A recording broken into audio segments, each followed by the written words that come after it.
Hola, me llamo Arles Piero Guamán Álvarez y os voy a exponer mi trabajo sobre el relieve.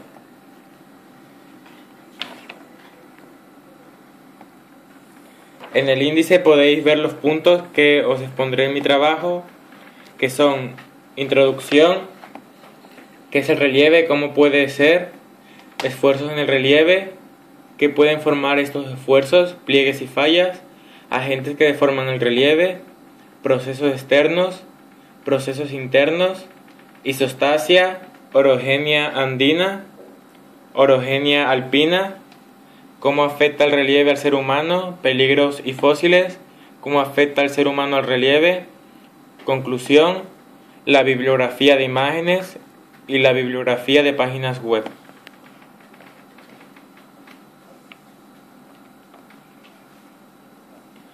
Bueno, en esta presentación expondré temas como qué es el relieve, qué formas tiene, cómo se origina, por qué cambia, en qué nos beneficia, en qué nos perjudica, etc.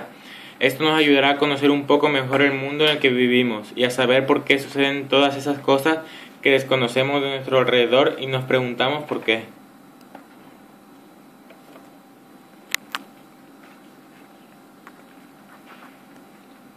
¿Qué es el relieve?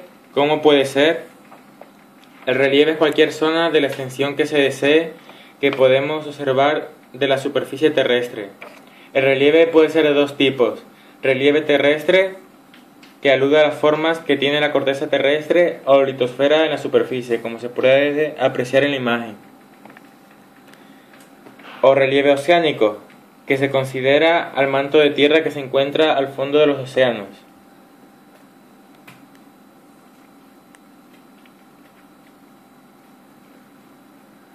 Dependiendo del movimiento relativo de los bloques o placas, hay distintos tipos de esfuerzos. Esfuerzos de compresión originados por fuerzas opuestas y convergentes, esfuerzos de cizalladura originados por fuerzas paralelas, tanto convergentes como divergentes, y esfuerzos de distensión originados por fuerzas opuestas pero divergentes.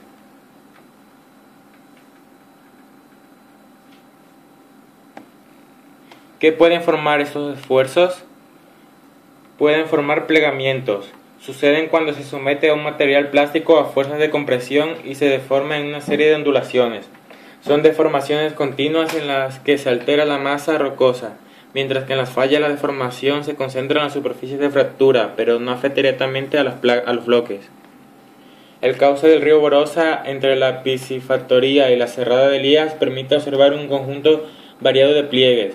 La estructura de la Sierra del Pozo, en la que se centra el río Borosa, se caracteriza por la presencia de pliegues asociados a los de carácter regional cuyo tamaño oscila entre 1 metro y varias decenas de metros. Como ejemplo de anticlinal, el mejor pliegue se encuentra en el puente de los Caracolillos, que es el que muestro yo en la imagen.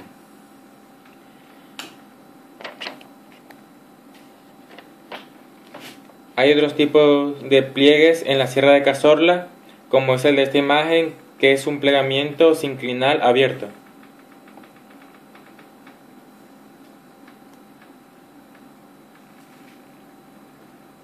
Fallas. Son fracturas en las que ha existido desplazamiento de los bloques. El movimiento de una falla suele ser brusco y ocasiona vibraciones del terreno o terremotos. En la imagen podemos observar una falla que se encuentra en la Sierra de Cazorla de desgarre, donde se pueden observar los bloques y la zona de ruptura.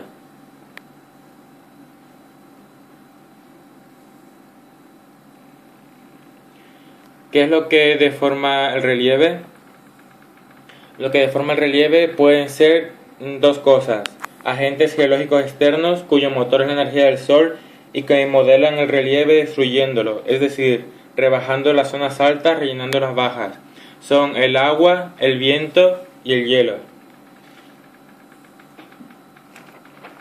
O los agentes geológicos internos, movidos por la energía interna de la Tierra, que hacen lo contrario, construyen relieve, es decir, aumentan los desniveles creando montañas, por ejemplo.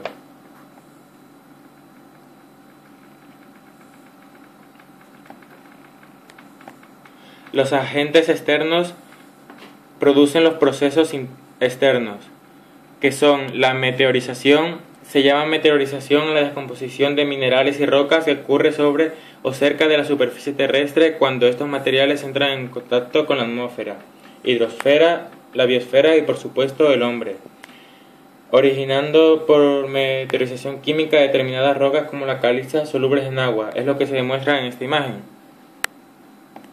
Erosión es el arranque y la puesta de movimiento de fragmentación rocosa o resultantes de la meteorización. En esta imagen se puede apreciar la erosión en la roca por el río Guadalquivir. Transporte es el traslado de los materiales erosionados o sedimentos hacia las cuencas. En esta imagen podemos observar cómo con el cauce del río los sedimentos son transportados a través de él. Y sedimentación es el depósito de los materiales transportados por el hielo, el agua o el viento. En esta imagen se puede observar cómo los sedimentos que han ido transportando el río Guadalquivir se han depositado en el mar Mediterráneo.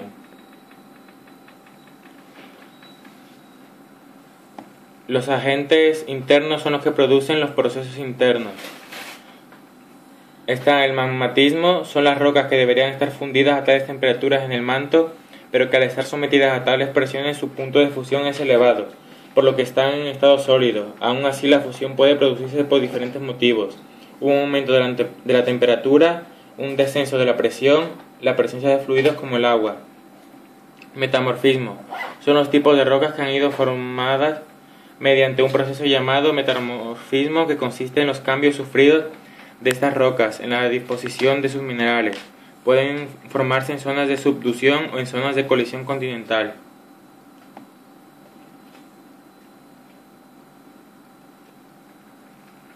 Isostasia. Se denomina isostasia al equilibrio de flotación entre la litosfera y el manto plástico, es decir, si aumenta su masa, la litosfera tiende a hundirse en el manto; si se reduce, tiende a ascender, aunque para que esto se dé tiene que haber una gran variación de masa. Está la isostasia glaciar.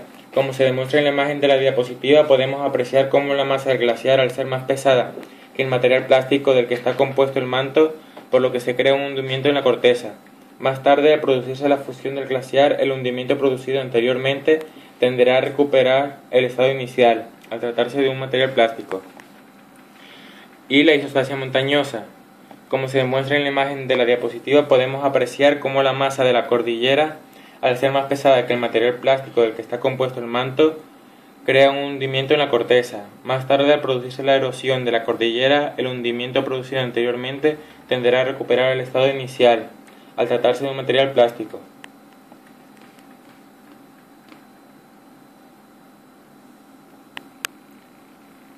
Orogenias. Se denomina orogenia el proceso de formación de cordilleras que, según los tipos de placas que lo forman, pueden ser orogenia andina. Son las orogenias que se producen en zonas de subducción, es decir, en las zonas de choque de placa continental y de placa oceánica. Ejemplo de este tipo de orogenia es la cordillera de los Andes.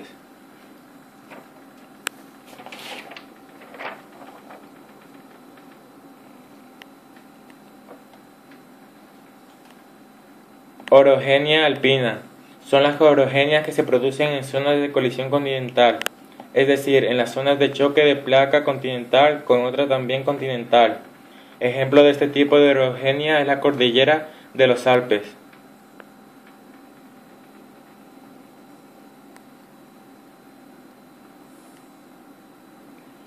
¿Cómo afecta el relieve al ser humano? Aquí entra el tema de la seguridad, ya que eventos naturales producidos en el relieve se pueden tomar como peligro, ya que, por ejemplo, la formación de una orogenia produce terremotos, que hoy en día puede llegar a ser nefastos para nuestra sociedad.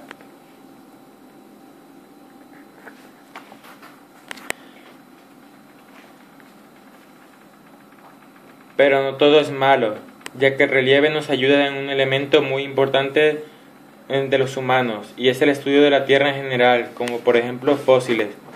¿Y qué es un fósil? Pues un fósil es la solidificación de las partes duras de un organismo que mediante sedimentos llega hasta este estado, aunque no solo tienen por qué ser partes duras, sino también pueden ser huellas, plantas o incluso partes blandas, pero es muy difícil que suceda. Estas imágenes corresponden a fósiles que se dan en las rocas que forman la Sierra de Cazorla.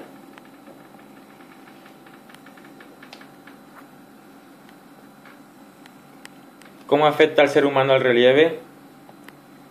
La acción del hombre sobre el relieve es muy variable, dependiendo de la actividad que se realice, ya pudiendo ser para bien que para mal, que depende del punto de vista que se vea, como por ejemplo, avance de la humanidad, cambios de deterioro de la tierra, etc.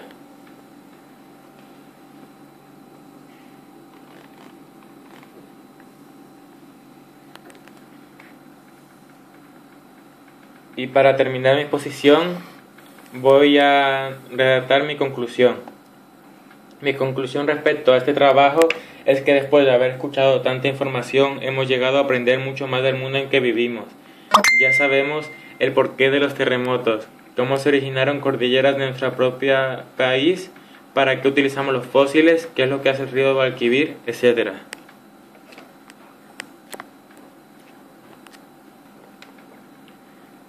Bibliografía de imágenes. Aquí muestro todos los enlaces que he utilizado para poder representar las imágenes.